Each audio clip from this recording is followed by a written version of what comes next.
ဒီနေ့ညစာကတော့မမခေါ်ပဲဟင်းရည်နဲ့ငါးနဲ့ချက်ပါမယ်မမခေါ်ပဲဆိုတာကဟိုပဲကြီးနဲ့တူတယ်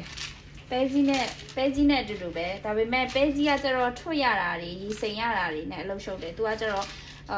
ရေအကြာကြီးရေရောစိမ်ရတယ်ရေအကြာကြီးမစိမ်ရဘူးရေခဏပဲစိမ်ပြီးတော့ပြုတ်လိုက်လို့ရှိရင်ခဏလေးနဲ့နူးလွယ်ပြီးတော့မြင်မြန်စားလို့ရတယ်ဆိုတော့ဟိုပါလဲပဲကြီးချက်မယ်ဆိုလို့ရှိရင်ကဟို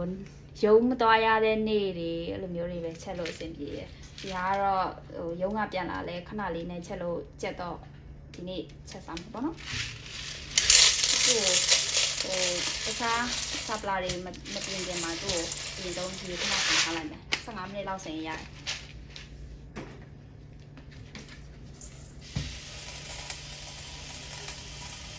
ဒီစိန်ထားပါမယ်တုန်နီကနှလုံးဆိုရင်ရပြီငါချက်ဖို့ချက်တုန်ဖြူကတော့မိမိစိတ်ကြိုက်ပေါ့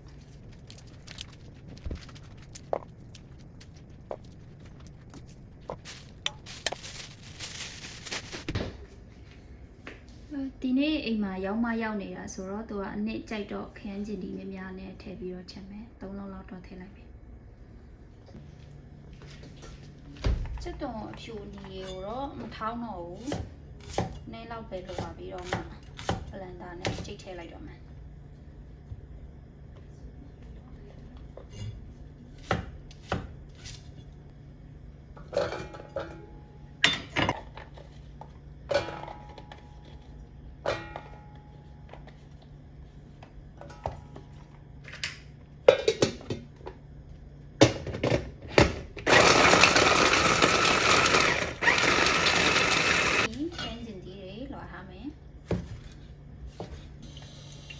နည်းများနဲ့ချက်မှာဆိုတော့စီနည်းများထည့်လိုက်မယ်ငါချက်ဖို့အတွက်စီကိုခဏတည်ထားတော့မှာခဏအရေးစိမ်ထားတဲ့ပဲတွေကိုပြုတ်မယ်စနွေးနည်းနည်းလေးထည့်ပြုတ်မယ်ရေနွေးနဲ့ပဲပြုတ်ပါမယ်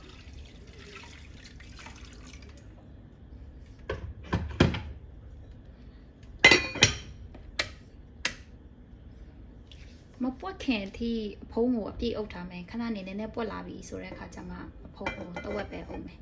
ဘာလို့လဲဆိုတော့ပဲတွေကစူကြမှာဆိုလို့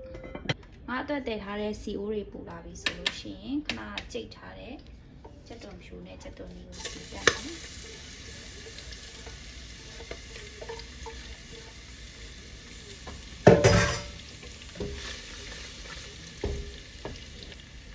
စနွေးမို့နည်းနည်းထည့်မယ်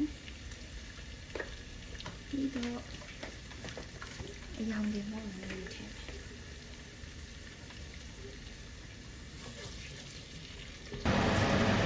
ီလိုနေ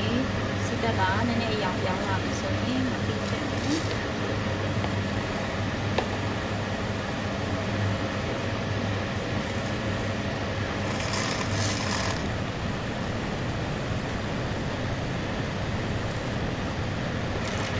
ပြန်ကြည့်မယ်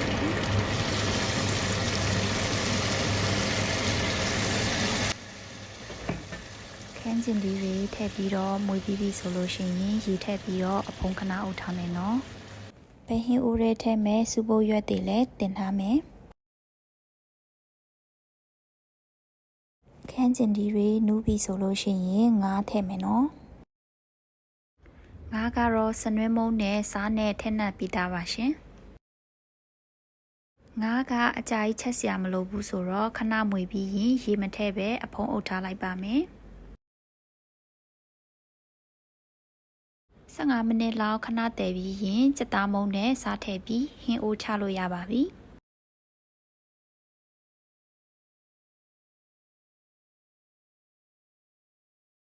ပဲဟင်းအိုးတွေကိုလည်းစားနဲ့ကြက်သားမုံထည့်ပါမယ်